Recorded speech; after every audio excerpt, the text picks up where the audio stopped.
The tabletop takeaway. Game mechanics on display. Three designers share the stage. Pick a genre and we'll play. The tabletop takeaway. Welcome to the Tabletop Takeaway. I'm Charlie McCarran. I'm Trevor Muller-Hagel. And I'm Ananda Gunaratna. And in this episode, we are going to talk about storytelling games. And specifically in this episode, Once Upon a Time. This is a kind of a classic storytelling game. It's all cards, and there's cards that have characters, things, places, aspects, like tiny or cursed, and events, like a weather change or something.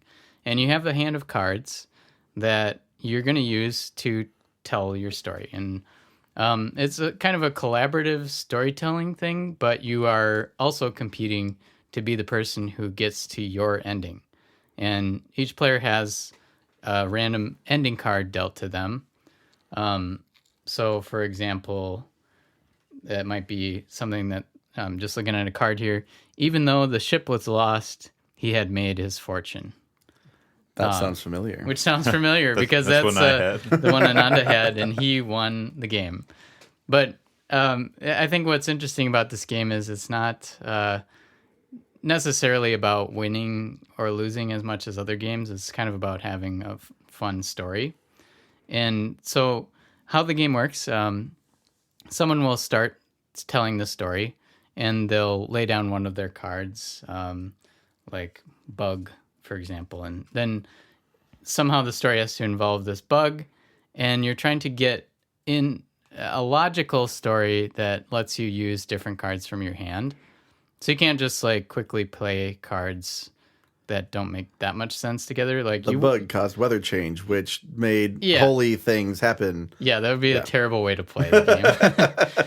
So it's kind of one of these things like the magic circle is talked about in game design, where you enter into it knowing like, okay, this is kind of the goal and the rules we want to do. Mm-hmm. So I think this game in particular has to have some setup to the players saying like, okay, we're going to try to tell a good story. That's the number one thing. But the fun part also is, as someone's telling the story, you can be looking at your cards in your hand and interrupt them. There's two ways to interrupt. There's cards that just say interrupt, and you can just play it if it matches the color of the card that they just played. Otherwise, you can listen actively to what they're saying in the story. And if a word comes up that's basically the same word as what's in your hand, for example, and it can be kind of close, but it might be something like lost. I have the word lost in my hand, and if someone's referring to being lost in the woods or whatever, I can play that and then continue the story myself. So, yeah, I'd like steal the story. Yeah, steal the story. And sometimes, as the storyteller, maybe sometimes you appreciate when someone takes on the other story, even though it stops you from winning, so to speak. You can also just pass and keep the story going. Yeah, there are some other things too, I think, around if you start to, ramble a little bit, or you're not actually making a cohesive sentence, like I did a couple of times. You can start to go through. Well, you can be challenged, I believe is the term. Yep. Yeah, so you'll get challenged, and then you may lose your spot anyway. But if you pass willingly, then you get to replace a card. Maybe is that what it was? Yeah. Yep. If you get to discard and draw. Get rid of a card that's difficult to use in the current context. Mm-hmm. Which I realized I should have done whenever I had it, because I had cards that we would never have gotten to. Mm-hmm. I had like dungeon and manor, and we were like in a cottage on a river, like we were nowhere near that stuff. So it was going to be tough. Yeah, the rules are quite fuzzy, which I think is necessary. Oh, for sure. When you have this sort of thing. Just getting people to tell the story with sort of a good flow and not just put down cards rapid fire. You do definitely need people to buy into that. Yeah. Mm-hmm. Otherwise, it's very easy to see people just doing very random things. There was a point in the story where I did feel like it was going that way a little bit. Sure. Yeah. Yeah, and I think maybe we could have challenged more. Like when I played with groups in the past, we were a little more like, we're not going to settle for any BS of like, doesn't make any sense. Or like you kind of, as a group, have to decide like, okay, you also, it says in the rules, you can't contradict something that happened before in the story. Right. So you kind of have to, it's a little bit of a memory game too, of like Memory and improv. Yeah, memory and improv. Absolutely. Yeah. The interrupt mechanic, I think, is really cool. It keeps you listening to what other people are saying because you want to take over the thread of the story.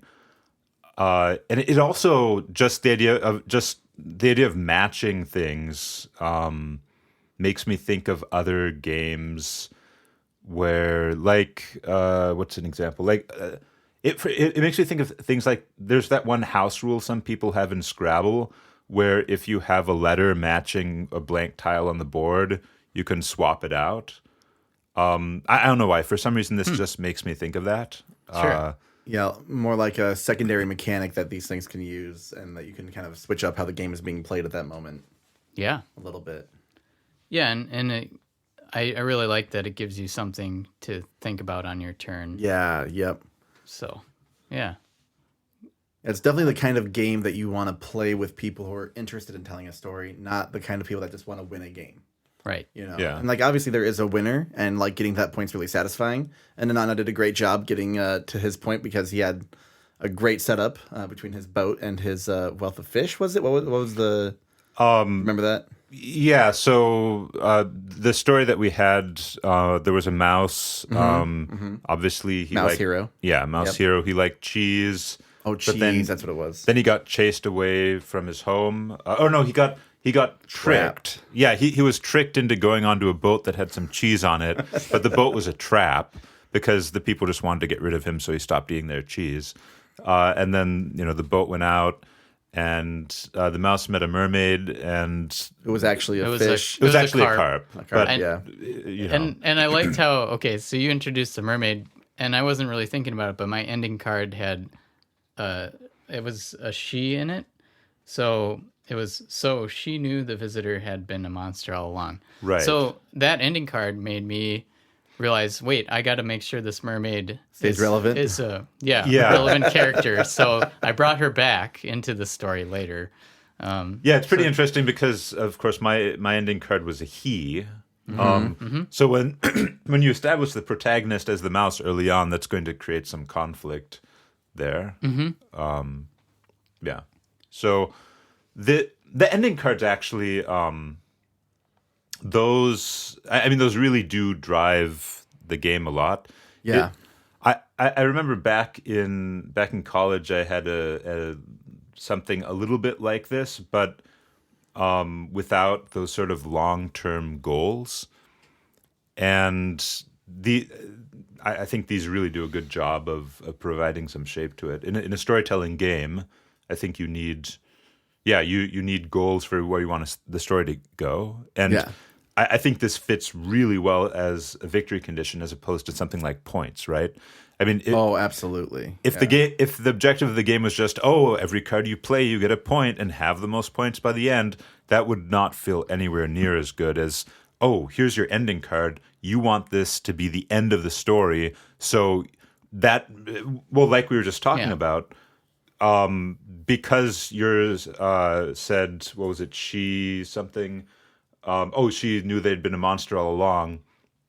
You know that you can't just do that right before the end, right? Right. You need to establish things earlier in the story that are going to support that, which is really going to affect the choices that you make in how you drive the story.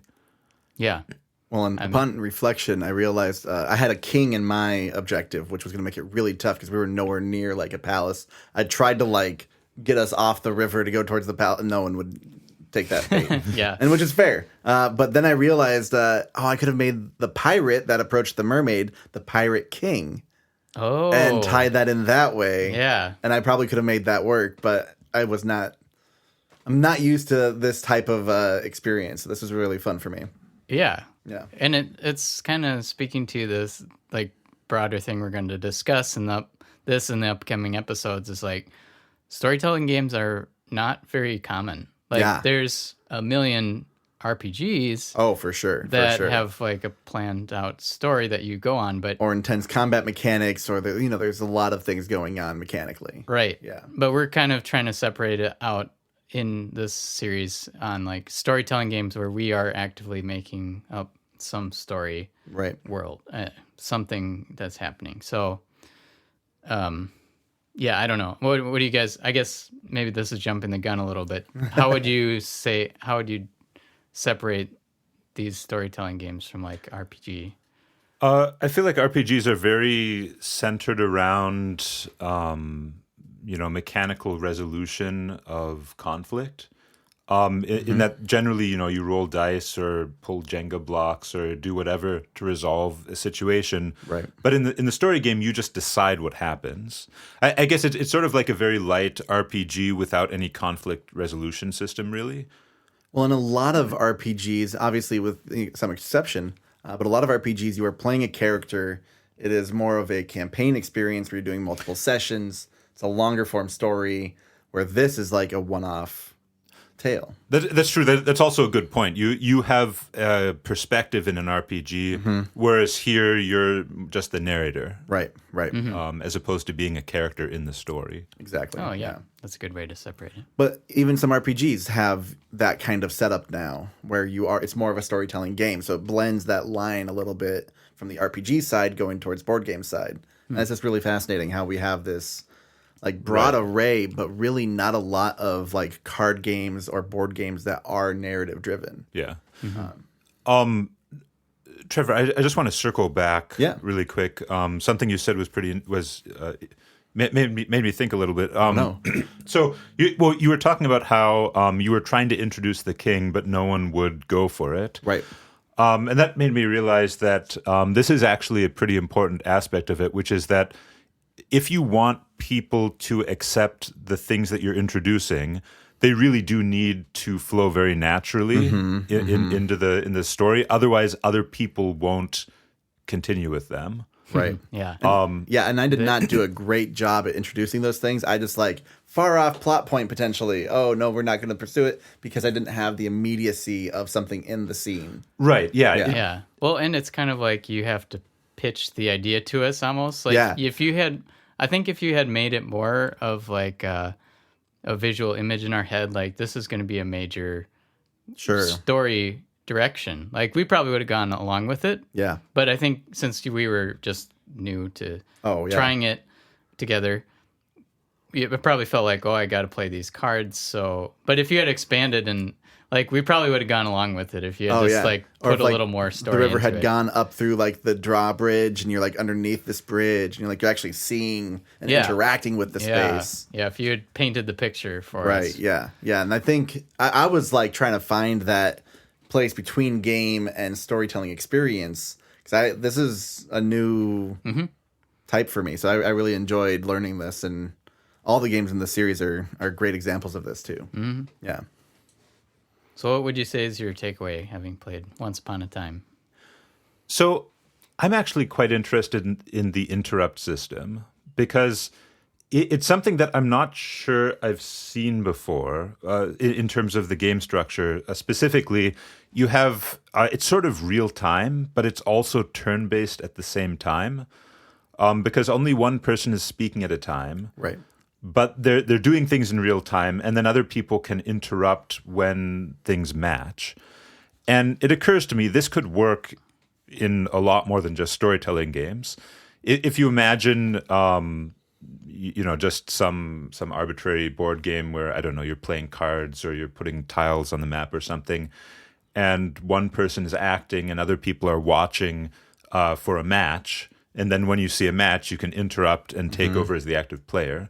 It's sort of a combination, an interesting combination of real-time and turn-based play, but that keeps players engaged because they want to interrupt. Mm-hmm. I can definitely see that as a potential way to structure I mean, a game in pretty much any genre.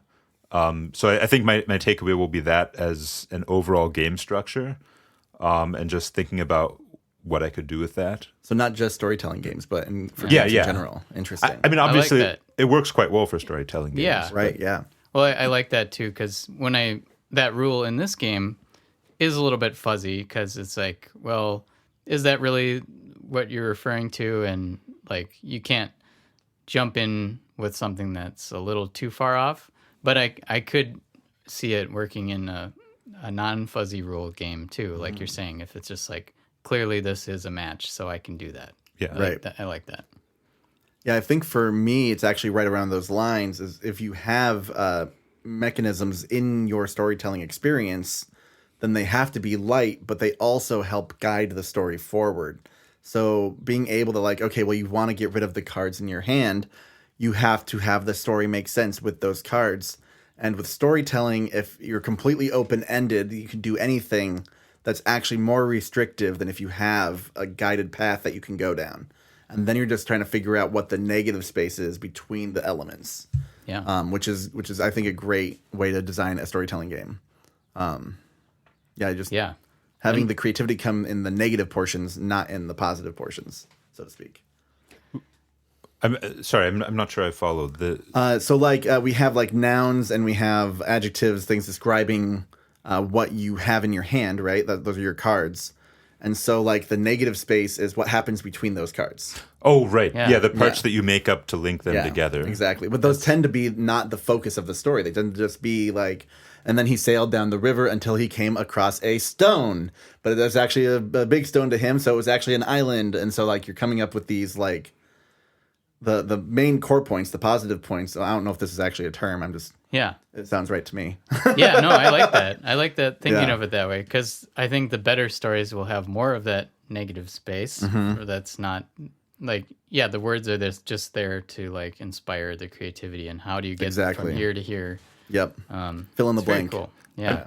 I mean, I feel like I was thinking about it as, okay, I'm going to tell a story, and I need to introduce these elements. But I was thinking of it, okay, at some point this element is going to come into play, as opposed to I'm going to play this element and the story is going to flow from Oh, there. sure. Yeah. Yeah. That's cool. It's like So it's a fixed point in the story for you. Yeah. it hits the gamer desire to plan ahead. Oh, and, yeah. and feel like your plan paid off, but in a totally different context than like a engine building game or something like that. Right, yeah. Yeah, my takeaway is related to the ending cards. We talked about them already, but one thing I maybe didn't say clearly is that you have to empty your hand of your person, place, thing cards before you can actually play your ending card. So I really like that system, and not only the ending card like tells you where you should go, but that you can't actually activate the ending until you accomplish like the rest of your hand. Sure. So I like that. And along with that, I don't know what your ending cards or even any of your cards are. And I think that's a super fun piece of the game. It's like, where is Ananda trying to take us, and what is Trevor's plan here? And can you block it? And like you're trying to figure out like, am I able to stop them from achieving their goal so I can achieve mine? Because I got behind. I had a lot of cards in my hand still. Yeah. I think I played 4. I don't remember how many were dealt, but I had a ways to go. But yeah, it was really fascinating how the story evolved and how I had no direct control when it was not my turn, so I had to really pay attention so I could retake control and get it back on path to where I was trying to go. Yeah. It was really interesting. Yeah. Any closing thoughts? I definitely recommend playing this. If you haven't played a game like this before, definitely give something like this a try. It's very abstract for some, compared to like logical induction games. It's very interesting. Mm-hmm. Yeah. Cool. Well, join us next time when we will talk about Wing It. Bum, bum, bum. Hey, thanks for listening to The Tabletop Takeaway. This podcast is made possible by listeners like you. So please tell your friends and visit our website at thetabletoptakeaway.com, where you can suggest games and mechanics for us to cover next on the show.